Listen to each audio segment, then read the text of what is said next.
There's that at least. Okay, so let me now go back into my basement because I was using the air compressor to do some compressed air dusting of the basement, which cleaned that out a lot.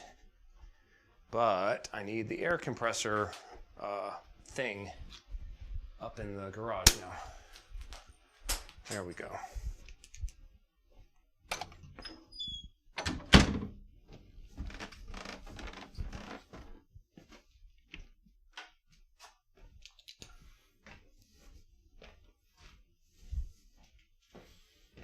All right, so what I'm about to do right now is I have this little air compressor tool, just an air blower, right?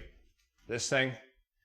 I'm just going to use it real quick to just blow air into the water system, just to try to force any other water out. So I'm kind of going to be a little bit careful here, because it will come out with some force.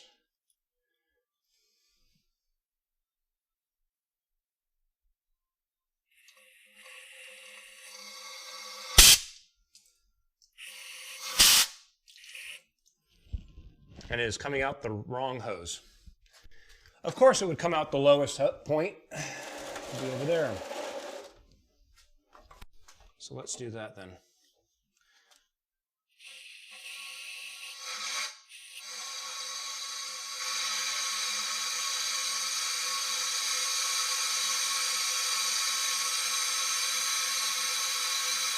Okay, there's that.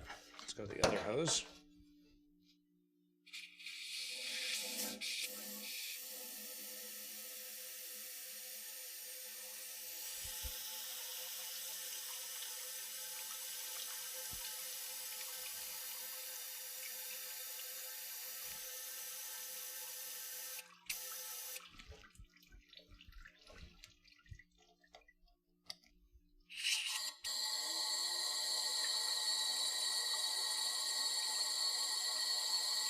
There we go. And that should have gotten the majority of crap out. MGB was all chrome fronted. When the MG came to the US spec, they had to swap in the big. Yeah, I remember the big rubber bumper stuff, yeah. I know a lot of people, they ended up removing the rubber bumper stuff.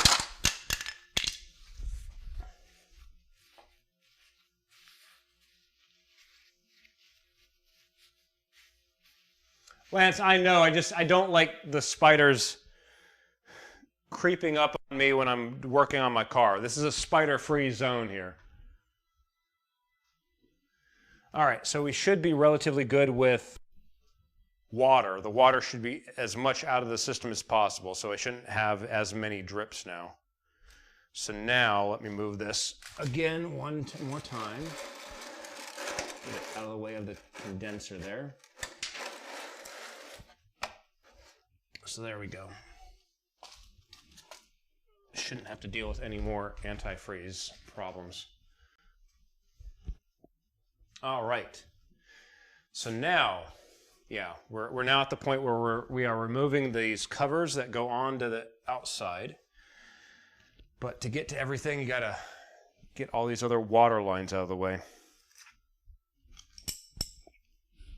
Can I? Ooh, I might be able to get that one without moving that water line.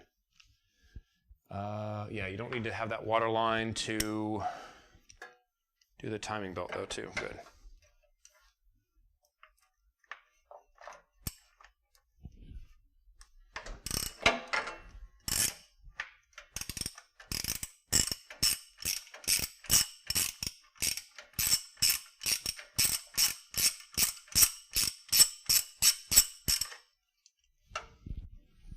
So, trying to be careful. I'm trying not to drop my tool onto the condenser. Don't want to bend the fins.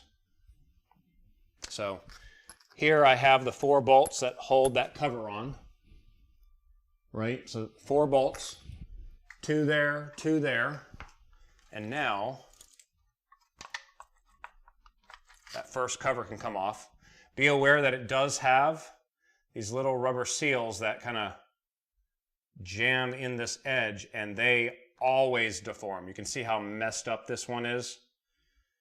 I'll probably be off stream. I'll probably be doing some kind of crap where I heat it with a heat gun and try to mold it back into place. But yeah, that's what we're doing now, is we're just removing those covers. So there's that. This next cover is a two-piece. There's one over here. You can see the line. That line on that side is one cover, and then over here is another one. So I'm trying to find my bolts. Did I already get it? I think I already got it. Did I? Yep, there it is. So there you go. And again, see look at all the gunk on it. That's what happens when you have a rotating assembly and it's leaking oil, and then it's rubber, it leaves all the residue everywhere. So that's the stuff that I'm going to be later on taking it outside and pressure washing it, getting all that crap off. All right, so down here, let's see here.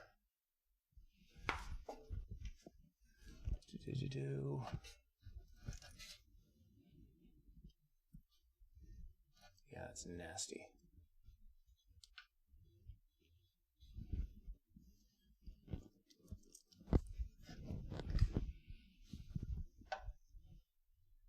Okay, so I think now we're at the point where I can't go any further. I can't remove the last cover because the crank pulley's in the way. So again, this is another one of those annoying parts.